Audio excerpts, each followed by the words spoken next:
जी हाँ, हमनी के हुए मैंने टेलर के बात कर रहा भैया जो ना टेलर के बड़ा बेसब्री से ऑडियंस के इंतजार रहा है कि कब तक भैया के सूर्यवंशम फिल्म के टेलर देखे के मिली।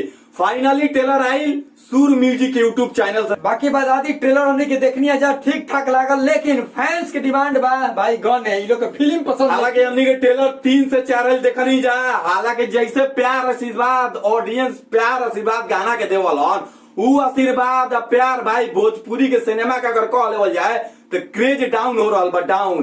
पवन सिंह के टेलर मैंने कह देवल जाए तो कोनो ना बढ़िया रहे ना कोनो खासे रहे, फिर भी का जने का भइल ऑडियंस के औसन प्यार आशीर्वाद टेलर के मिलल नहीं के। हाँ लेकिन बॉस एक तरफा राज कर रहा बड़े, उनकर आवाज की जो बुलंदी बानू जो बोलत है अरे बॉस ट्रेलर में तो भाई रोंगटा खड़ा हो जाता। लोग कहे लगे बॉस खाली सिंगिंग कर सकल, बॉस के एक्टिंग देखनी है बसरते हमनी के देखनी है जो टेलर देखा भाई हमनी के तो भाई जोन सत्य बा उहे बतावल जाए।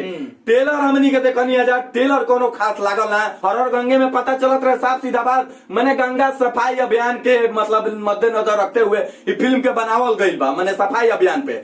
लेकिन ये फिल्म के टेलर हमनी के देखनी है जा जोन सूर म्यूजिक यूट्यूब चैनल साइल बा सुबह सूर्यवंशम फिल्म जौन फिल्म के पवन सिंह बराबर अपना आईडी से पोस्ट करत रहो तो बुझाई के सिनेमा कहीं ना कहीं एगो इतिहास रची।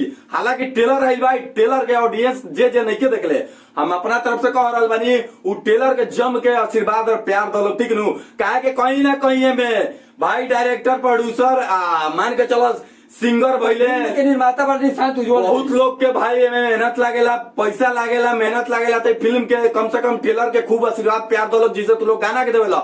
लेकिन दिन पर दिन अगर देखल जाए तो फिल्म भोजपुरी के फिल्म के क्रेज डाउन हो रहा है। का है किसी चीज पे आधारित रहेगा उसको शो किया जाएगा तबे तो पता चलेगा ऑडियंस को आप मतलब फिल्म देखने के लिए उत्सुक रहेगा कि भाई इस पे आधारित है। ऐसा कुछ दिखाया नहीं गया है। हालांकि जैसा टेलर आया है वैसा ही प्यार आशीर्वाद उस टेलर को मिला है। अब मान लिया जाए कि भोजपुरी से सिनेमा का क्रेज डाउन हो रहा है। बहुत दिन से क्रेज बन रहा था कि भैया का सूर्यवंशम फिल्म का ट्रेलर आने वाला बहुत ही धांसू होगा, बहुत ही बवाल होगा।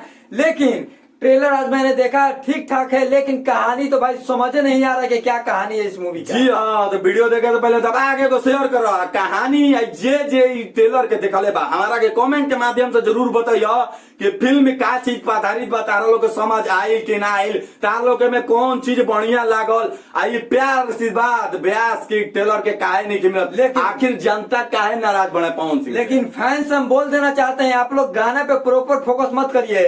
किसी बंदे का पैसा लगाए, किसी बंदे मेहनत करके 100 दिन करके फिल्म बना रहा है। प्रोड्यूसर बाड़े भाई पवन सिंह बाड़े मान के चलो में हीरोइन बाड़ी सबे लोग के मेहनत लागेला तो कम से कम आप लोग का फर्ज है। मान लीजिए टेलर आया है हो सकेला कि टेलर को फिर से चेंज करके फिर से बनाया जाए टेलर को और उसमें मतलब दिखाया जाए कि इस चीज पे आधारित है।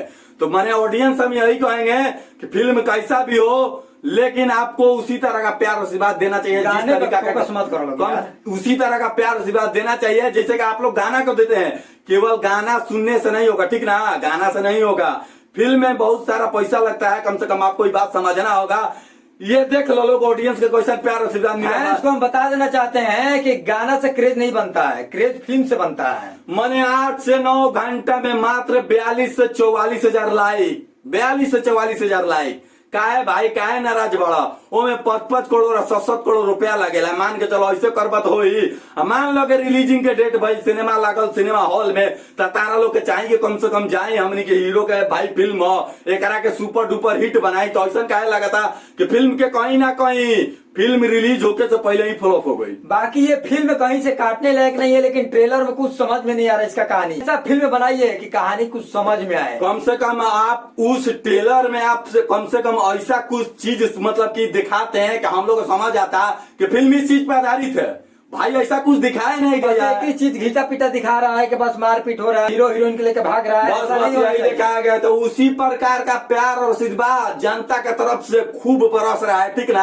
आना था पवन सिंह के ट्रेलर हो गए चाहे फिल्म हो गए 9 घंटा में कम से कम 2.5-3 लाख लाइक हो जाला और कम से कम 5-7 मिलियन क्रॉस व्यू चल जाला ठीक नु। औसन हमारा बुझाता साफ सीधा कह देवल जाए तो भोजपुरी के फिल्म के क्रेज डाउन हो गई बा। हमारा नहीं के बुझात नू कि फिल्म के क्रेज उठे वाला बा। जे जे नहीं के सूर्यवंशम फिल्म के ट्रेलर सूर्य म्यूजिक यूट्यूब चैनल पर जाके देखो लोग प्यार आशीर्वाद दो लोग कमी बताओ लोग हमनी के कमेंट के माध्यम से कि मैं क्या कमी बात हमनी के वीडियो बनावल जाए ओ पर हो सकेला के वीडियो बना के हमनी के सुधार करवाओ जी भाई।